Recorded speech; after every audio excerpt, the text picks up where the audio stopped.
Sebelum masuk penjara Kalisosok, permisi dulu sama Guno dan Grado. Baru selangkah memasuki bekas penjara Kalisosok, bulu kuduk instan berdiri. Bangunan tua yang keropos, tumbuhan liar bergayut di mana-mana. Plus, cerita tentang banyaknya tahanan yang dulu mati saat disiksa menjadi kombinasi yang lumayan menggetarkan keberanian. Namun, sebelum masuk ke ceritanya lebih lanjut, saya ingatkan sekali lagi untuk selalu support channel kami dengan cara subscribe, like, komen, dan share. Karena subscribe gratis, like gratis, komen gratis, dan share gratis.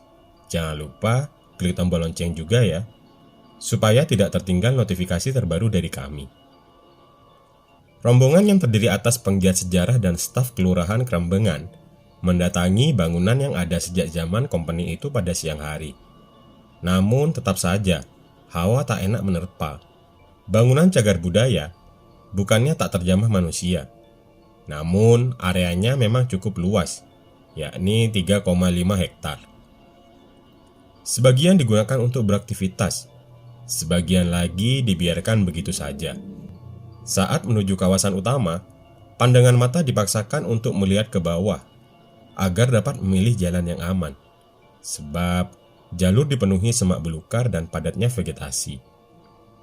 Di kawasan tersebut ada kamar untuk sipir penjara kala itu. Kini belasan kamar tersebut menjadi kamar kos murah bagi siapapun yang menginginkannya. Nah, untuk menengok deretan kamar di lantai 2 itu, rombongan harus melintasi lorong yang gelap.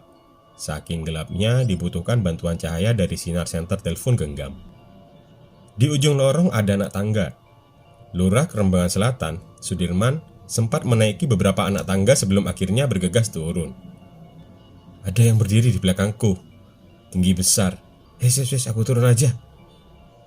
Dia pun bergegas menyusuri batas terluar bangunan penjara untuk segera bertemu rombongan lain di halaman utama. Dia juga memilih tidak terlibat dalam perjalanan selanjutnya ke bagian lain Kalisosok. Enggak wis, saya hanya di dekat gerbang saja. Tahu gitu nggak masuk. Padahal ingin tahu aja sih, ujarnya sambil menenangkan diri setelah kejadian tak mengenakan tadi. Sudirman memang tak masuk lewat gerbang. Dia mengakses Kalisosok lewat tembok yang dijebol oknum tak bertanggung jawab. Sementara itu penggiat sejarah Saiful memilih lewat gerbang utama penjara, sebab ada energi cukup besar yang terpusat di pintu masuk itu. Energi itu berasal dari makhluk astral yang diduga penjaga Kalisosok. Kata Saiful, perawakannya tinggi dan besar. Tingginya melebihi ukuran pintu penjara, 3,5 meter. Namanya Guno, mungkin itu namanya dulu. Dia ditugasi menjaga lapisan terluar, lanjutnya. Dari interaksi yang dia lakukan, Guno mengaku warga setempat, yang dulunya centeng kawasan tersebut, jauh sebelum penjara dibuat. Saat masih hidup, Guno menjadi kawasan yang dulu menjadi tempat perlindungan company dari serangan dadakan para pejuang Bumi Putra itu. Dia meninggal dan disemayamkan di sana. Ngarahkan saya, kalau mau masuk sampai sana saja, sambil nunjuk ke dalam. Ternyata karena penjaganya berlapis, tuturnya.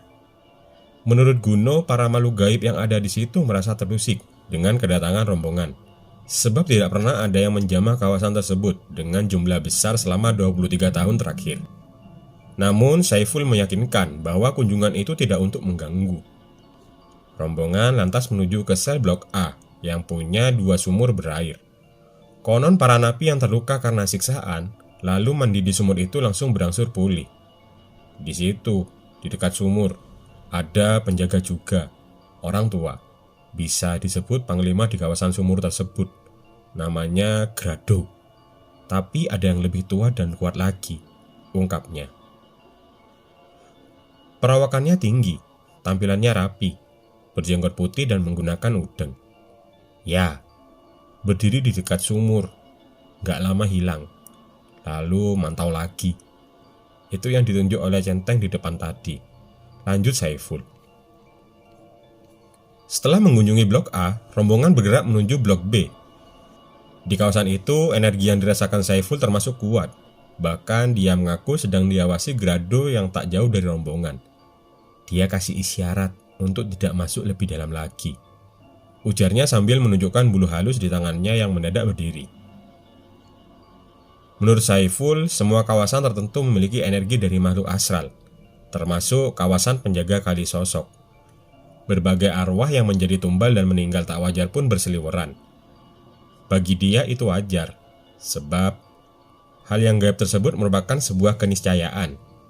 Justru dengan mempercayai hal gaib bisa menjadi sarana seorang hamba untuk memperkuat keimanan kepada Sang Pencipta.